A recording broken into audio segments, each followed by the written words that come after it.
Welcome to While We Were Distracted, the podcast where we explore topics that often get overshadowed in the rush of daily life.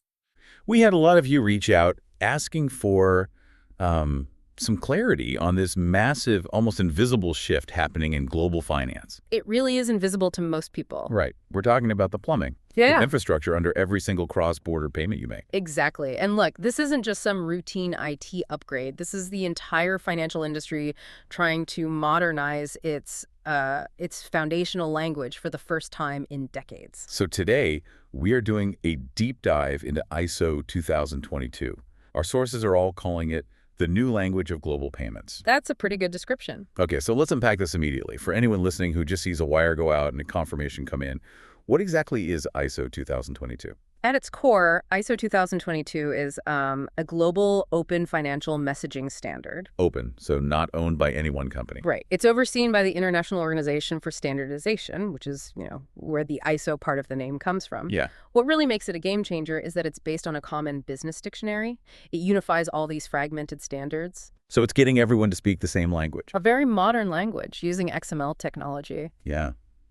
You hear this analogy that global finance today sounds like, 70 different people trying to play a game of telephone in a really crowded room? That's not far off. So what was the old language, the old way, doing so wrong that it demanded this massive change? The old language, which is the legacy MT format, its problem was just rigidity. I mean, it was designed decades ago. It was basically a telex machine. Exactly. Think like Yeah. a telex. Fixed fields, super constrained, and just severely limited in the amount of data it could carry. Cross-border payments right now, they run on all these fragmented standards, local practices. And crucially, no space for the important information. Precisely. No space for structured information. So if a bank wanted to include, say, an invoice number or the sender's full legal address or detailed remittance advice. They had to cram it all into this tiny, unstructured text box. Right. And that inconsistency, that lack of structure makes it almost impossible for financial market infrastructures, the FMIs, and the banks. The FIs. The FIs, to communicate machine to machine. Every time data had to be cut short or manually keyed in, it just created this huge barrier to automation. Okay, so we get the why. The old system was inefficient, it was expensive, it was data poor. Now let's get into the when, because this is mandatory and the deadlines are, they're getting very close. They are, and our sources really emphasize you have to track multiple timelines here. The migration for payment instructions is one thing, the transition for the data structure itself, that's another. So let's start with the first one. When did this all kick off? The initial shift actually began pretty quietly back in March 2023. That's when SWIFT started what they call the coexistence period. Coexistence, so running two systems at once. Exactly. During this phase, the old MT format and the new ISO 2022 or MX format are both accepted on the SWIFT network. You're running them in parallel. And how long do banks have to keep running both systems? Not long. The main deadline for cross-border payments, what's called CBPR plus A on the SWIFT network, is November 2025. Okay, November 2025. And to be super specific, the window for payment instructions is scheduled to close on November 22, 2025. November 22nd. That feels like a real cliff edge. Yeah. So what happens if some institution tries to send an old MT message after that date? Does it just get converted or something? No, after that date, legacy messages will not be allowed. Those be rejected. Flat out. Now, SWIFT, they recognize how big a deal this is, so they've announced a year-long contingency period. So there's a backup plan. There is, but, and this is critical, it will be subject to additional charges. So the financial incentive is huge to treat November 2025 as the real, immovable deadline. And it's not just SWIFT. This is a synchronized global effort, right? Central banks, major market infrastructures. Absolutely. The synchronization is what makes this so intense. I mean, look at the U.S. The Fedwire Fund Service is adopting the ISO 2022 format on July 14th, 2025. And they're doing it with a single-day implementation. A big bang. A massive operational list for any USD clearing. And then over in Asia, you have the Bank of Japan, BOJnet. They're planning their upgrade for November 2025 as well. That marks the end of their coexistence period. So you have the U.S., Europe through SWIFT, and major Asian markets all finishing their transition in a 4-month window in 2025. That really is a global system reboot. It is. You rarely see this level of coordinated change. It just shows how fed up everyone was with the old system. All right, so we've established the deadlines and the pain of migration. Let's pivot to the payoff. because this is where it gets really compelling. The whole reason for this investment is the data. Without question, the primary benefit is the enriched data set. Moving from MT to MX is like going from writing on a postcard to filling out a structured database record. A huge difference. You get richer, better structured, and way more granular data from end to end. Give me a practical example. How does that structure translate into, real benefit for a bank? Okay, think about compliance. In the old world, systems for sanctions, anti-money laundering, KYC, they all struggled because the data they needed, like a full address, was either missing or crammed into an unstructured text field. Right. The new standard mandates specific fields. A field for the street, a field for the city, a field for the country code. You get much cleaner data to feed your compliance engines, which means fewer false positives. And that directly impacts straight-through processing, STP. That's the holy grail of payments. Exactly. If a payment doesn't go straight through, it becomes a costly manual exception. The old system was famous for exceptions. With the new MX messages, you can carry line item detail, invoice numbers, all the commercial data you need. So no more having staff manually look up unmatched payments. That's the goal. It improves reconciliation, which means better working capital and far fewer queries. We looked at some stats from Datos Insights that really put a number on this problem. They call failed payments a vexing problem. And they are shockingly frequent. For domestic payments, you might see a failure rate between 1% and 8%. But for cross-border, it's a crisis. How bad is it? We found that 23% of banks reported that 12 to 15% of their cross-border payments get hit with charges.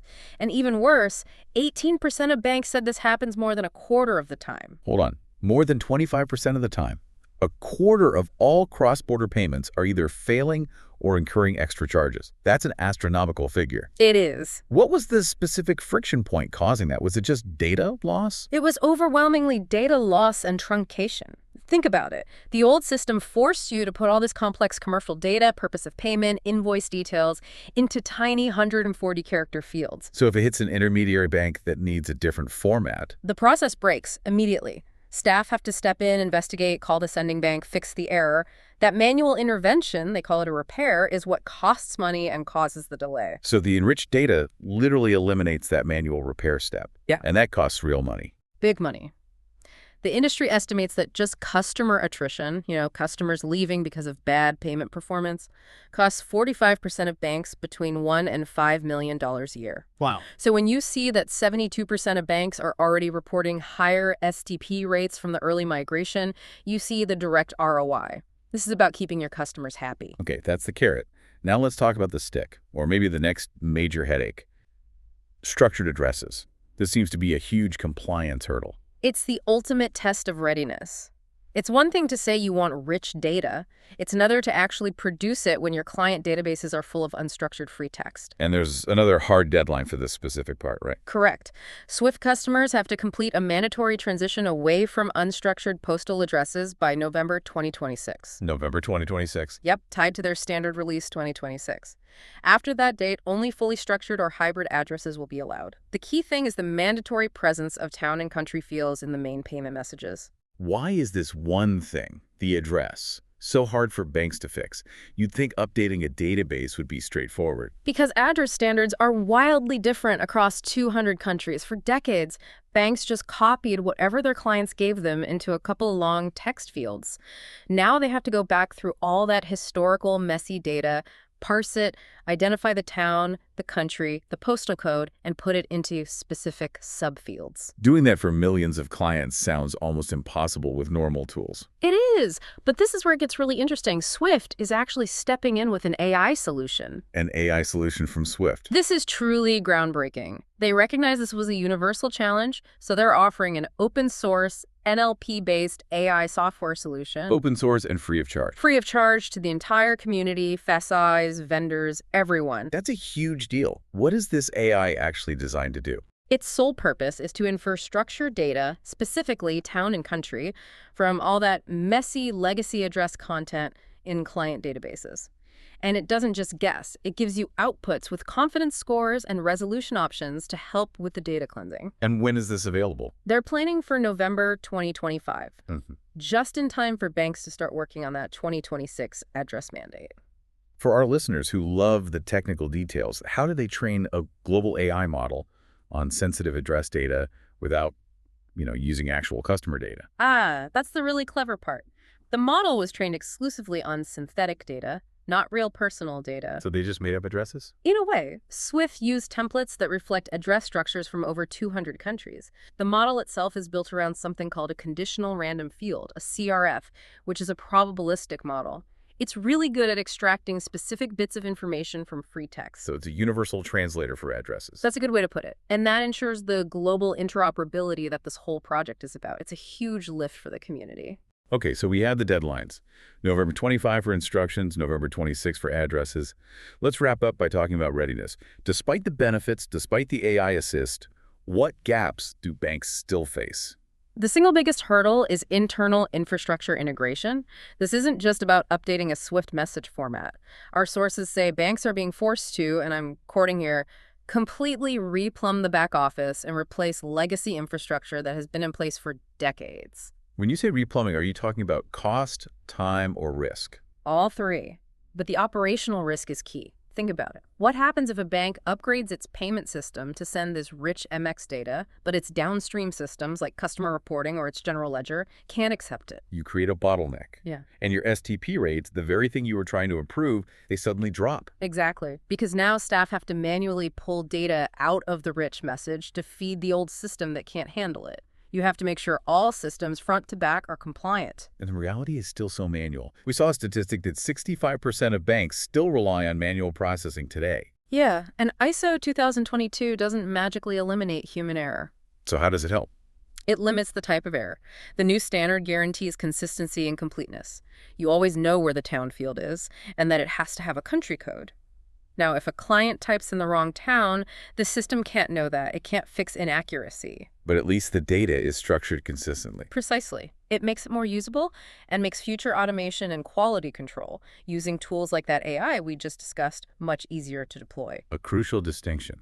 Consistency versus accuracy. It sets the foundation. The diligence is still up to the FIs. So what does this all mean for you, our listener? We're seeing this massive shift from the old constrained MT format to the data-rich MX format, all driven by the need to eliminate these incredibly expensive payment failures with hard deadlines hitting at the end of 2025. And in doing so, for the first time in history, this transition creates a massive, consistent, and structured global data set for financial transactions.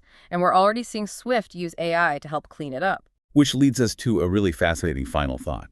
If Swift is already deploying open source AI to fix old data problems, what future opportunities will this enormous, standardized treasure trove of customer insight create for financial institutions? Well, the sky's the limit, really. Beyond just saving money on processing, that data can power advanced analytics, create incredibly sophisticated fraud models, and allow banks to build new, customized products based on the commercial data that's now embedded in the payment itself. So this is about more than just sending money. It's about leveraging the data that travels with it. A frictionless, data-rich global payment system is finally on the horizon. And that opens up strategic doors that were physically impossible to even think about in the old MT world. It's the moment finance officially enters the age of big data. Thank you for joining us for this deep dive into the new language of global payments. We'd encourage you to explore the concept of that CRF probabilistic model and the huge strategic implications of this MX transition. Don't forget to like and subscribe for the next episode on While We Were Distracted.